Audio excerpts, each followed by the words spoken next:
NEVERSEA.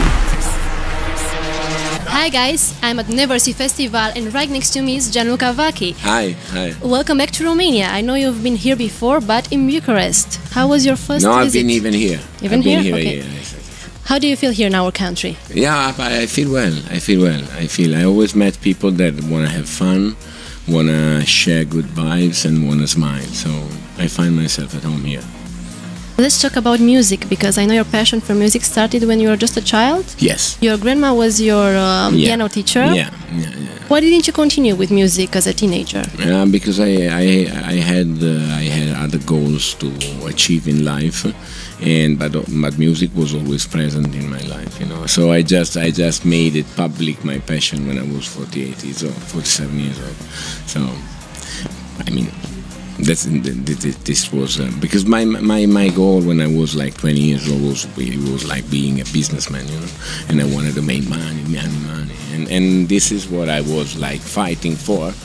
Then when I did it, I realized that in the reality, time is the only things that I take care of, you know? And so I wanted to try to have the privilege of living a second life, and this is what I've done. In some interviews you said that you're hungry for music now, and Yeah. I can see that because you recently worked with Luis Fonsi and Yandel for Yeah. Sigamos Bailando. Yeah. I love that track. Tell me, how did you get into Latin music?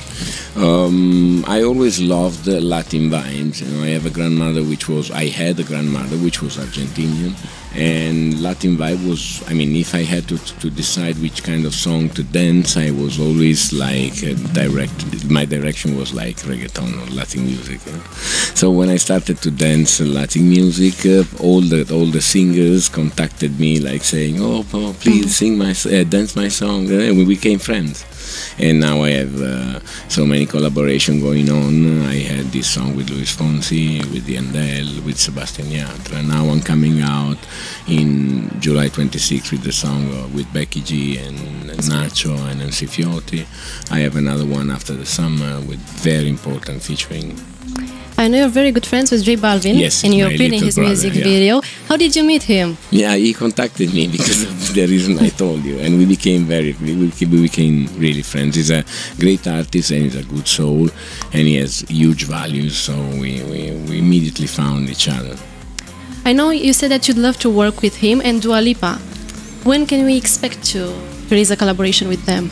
No, in the reality, I said that I didn't say that I want to work with Dua Lipa. I simply said that Dua Lipa is a fantastic artist. Okay. And of course, it would be a privilege to work with, but we never had any kind of contact. But she's super artist, of course.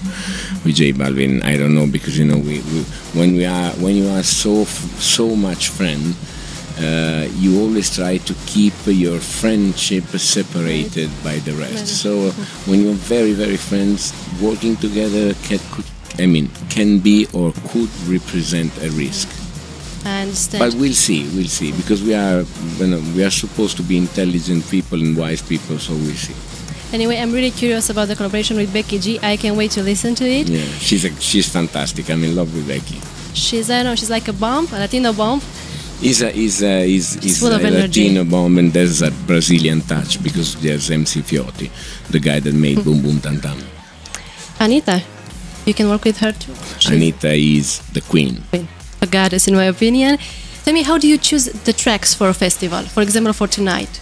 It depends. You know, I never have a program. I mean, it depends what is the mood and of the people that I have in front of me, and then I decide which musical direction I have to take.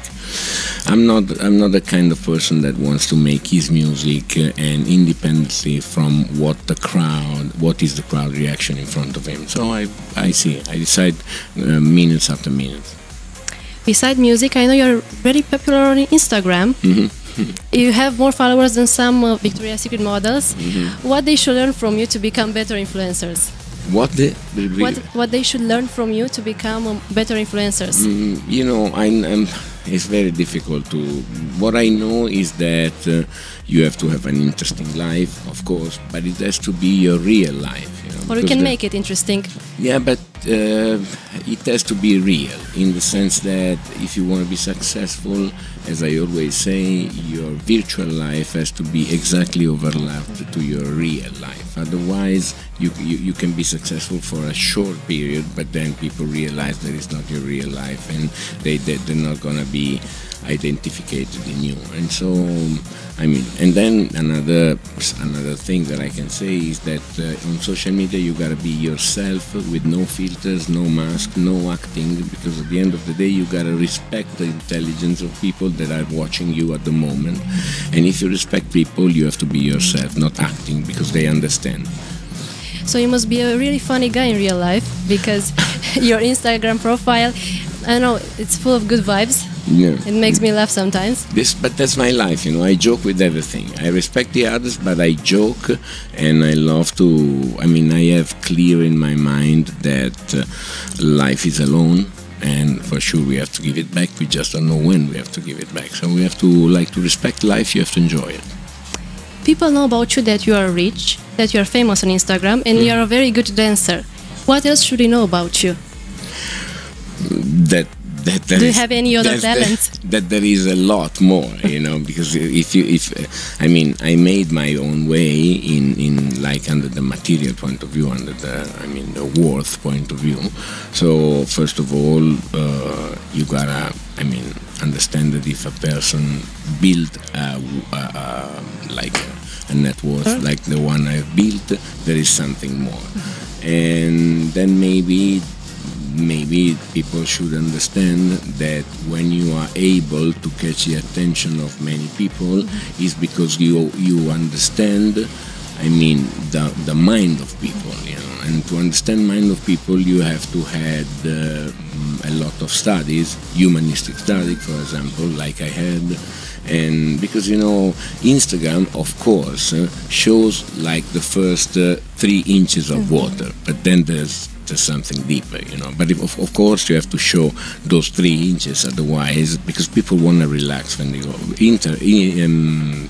Instagram is a platform of entertainment, you know. I'm a network, you know.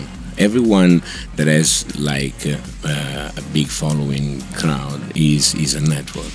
I have my own network, and I'm a global entertainer, so of course I have to show that part of the surface of the water, but then there's a lot of more. I think you're a really good speaker for Instagram influencers, for people who want to become like you. Tell me what's next for you this summer after Neversea.